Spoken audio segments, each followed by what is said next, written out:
कक्षा 11 के विद्यार्थियों, मैं आज आपको हिंदी की किताब काव्य मंजरी का दूसरा पाठ सूरदास पढ़ाने जा रहा हूँ। सूरदास को पढ़ाने से पहले आप एक दोहा लिख सकते हो।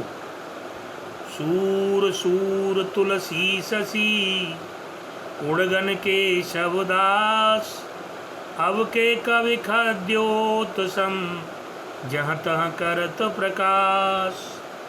हिंदी साहित्य में सूरदास का स्थान सूरज जैसा है, तुलसीदास का स्थान चंद्रमा जैसा है, और जो आजकल के जो कवि हैं वो जैसे जो आपने वो फायर फ्लाई देखी होगी, जो अपने पीछे लाइट करता है, जुगनू। आजकल के कवि जुगनू के समान हैं, जो यहाँ वहाँ प्रकाश करते फिरते हैं। सूरदास हिंदी के वैष्णव कवियों में शिरोमणि माने जाते हैं। ब्रजभाषा के कृष्ण भक्त कवियों में इनका स्थान सर्वोपरि है। कृष्ण भक्ति काल को दो भागों में बांटा जाता है, सगुण भक्ति और निर्गुण भक्ति। निर्गुण भक्ति के प्रतिनिधि कवि कबीरदास हैं, और सगुण भक्ति में कृष्ण भक्ति शाखा के जो प्रतिनिधि कवि हैं वो हमारे सूरदास जी हैं। महाकवि सूरदास का जन्म सन 1478 को रुनकता नाम गांव में हुआ। ये आगरा के पास ही पड़ता है रुनकता, और सन 1563 में इनका निधन हो गया। इनके बारे में बताया जाता है बच्चों कि ये जन्मांध थे, जन्म से अंधे थे, लेकिन फिर भी इन्होंने कृष्ण की बाल लीलाओं का इतना सुंदर वर्णन किया है कि कोई कवि इनका सानी नहीं है, इनकी जो है बराबरी नहीं कर पाया। ये सूरदास जी वल्लभाचार्य के शिष्य थे। सूरदास के पदों का संग्रह सूरसागर में है, और ऐसा बताया जाता है हजारों की संख्या में पदों की रचना की इन्होंने, और ये हजारों की संख्या के जो पद हैं ये सब सूरसागर में निहित हैं। सूरदास ने अपनी रचनाओं में श्री कृष्ण की विविध लीलाओं का वर्णन किया है श्रीमद् भागवत के आधार के ऊपर। वात्सल्य रस के तो ये सम्राट हैं।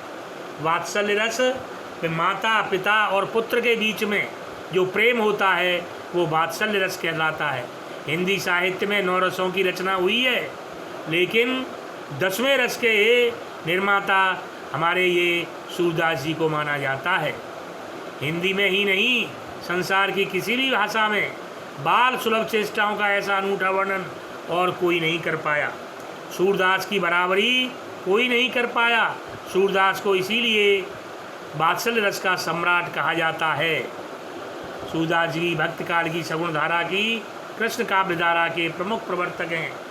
ये इनके कृष्ण भक्त कृष्ण की इन्होंने भक्ति भी कई प्रकार की होती है। मीरा ने भक्ति कृष्ण को पति के रूप में की, सूरदास ने कृष्ण की भक्ति सखा के रूप में की, और तुलसी ने राम की भक्ति स्वामी के रूप में की। तो ये है हमारे सूरदास जी का परिचय। और बच्चों, बोलने को तो सूरदास पे इतना है कि मैं घंटों बोलता रहूं, लेकिन फिर आपको बहुत लंबा पड़ जाएगा और उतना आप याद भी नहीं कर पाओगे। इसलिए आज के लिए इतना ही बहुत है।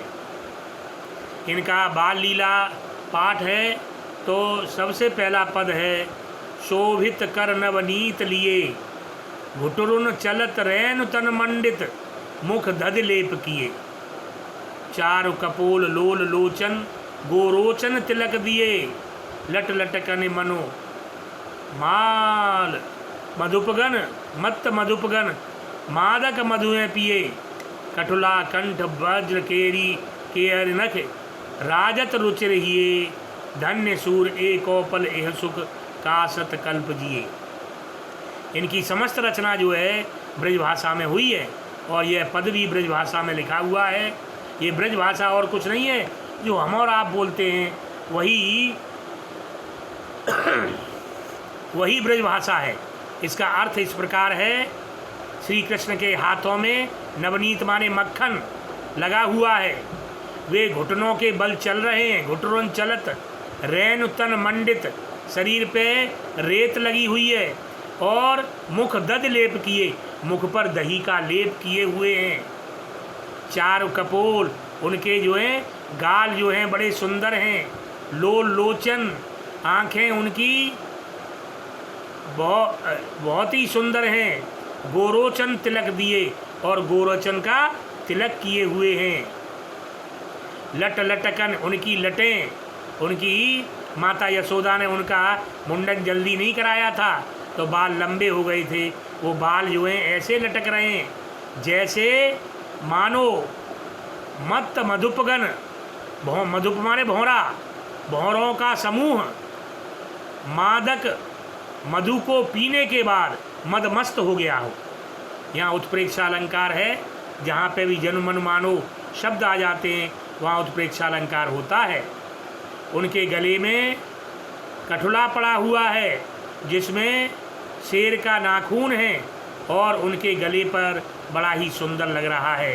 राजत रुचिर हिये, ये माने हृदय, उनके हृदय पर बहुत ही सुंदर लग रहा है।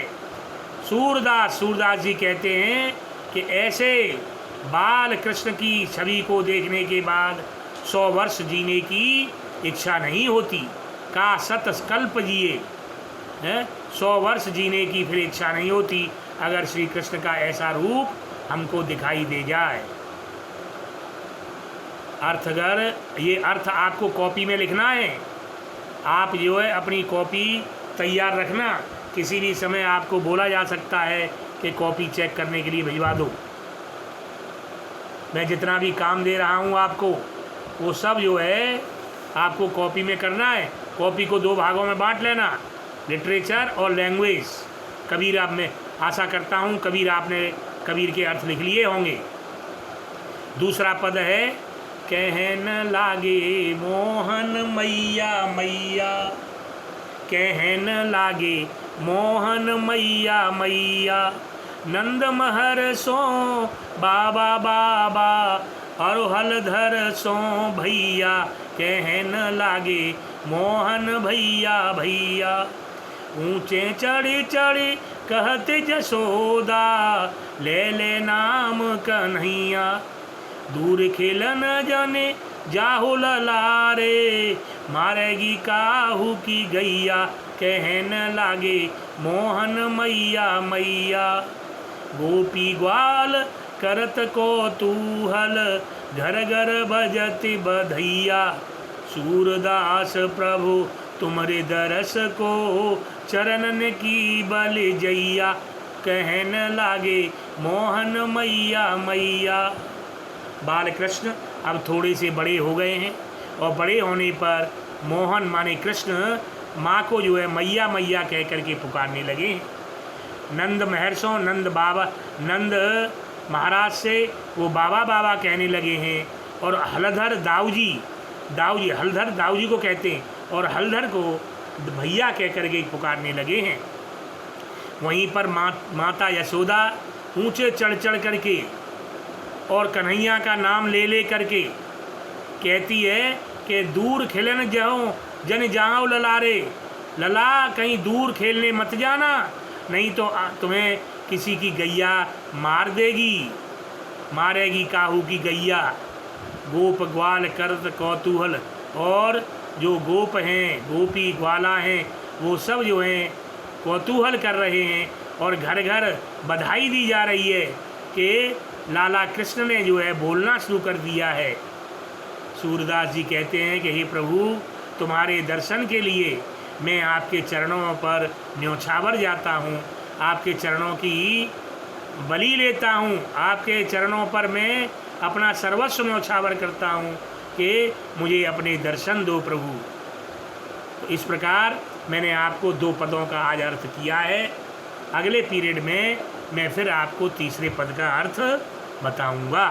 जब तक इन दोनों पदों का अर्थ कॉपी में लिख करके आप अपना काम करिए।